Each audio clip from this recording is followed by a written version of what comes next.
अब किसी का पब्लिक सर्विस कमीशन का इम्तिहान या किसी के मेडिकल के पेपर देने हैं उसने, या किसी ने मैट्रिक के पेपर देने हैं, वो चाहता है कि मेरी अच्छी पोजीशन आए।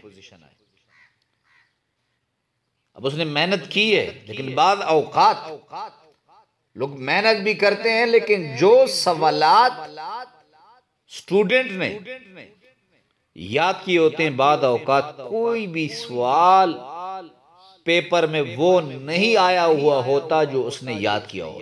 बहरहाल आप चाहते हैं कि आपके पेपर में अच्छे नंबर आए, अच्छी पोजीशन आए, आपकी मेहनत का फल आपको मिले, और या आप मेहनत करने वाले हैं लेकिन आपका हाफिजा कमजोर है, तो आपने पेपर के लिए घर से निकलने से पहले आपने ये एक आयत 7 मर्तबा पढ़नी है। कितनी मर्तबा? 7 मर्तबा। वो आयत कौन सी है? फइन्न हस्बकल्लाह हुवल्लज़ी अय्यदका बिनस्रिही व बिलमुमिनीन। ये आयत आपने अव्वल आखिर एक मर्तबा दुरूद शरीफ पढ़कर फिर बिस्मिल्लाह पढ़कर आपने 7 मर्तबा पढ़ना है। इंशाअल्लाह आप मुमताज बेहतरीन नंबरों से पास होंगे।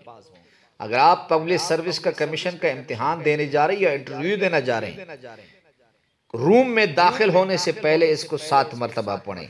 फइन्न हस्बकल्लाह हुवल्लज़ी अय्यदका बिनस्रिही व बिलमुमिनीन। मेडिकल का पेपर देने जा रहे हैं, आप इसको 7 मर्तबा पेपर रूम में दाखिल होने से पढ़ें।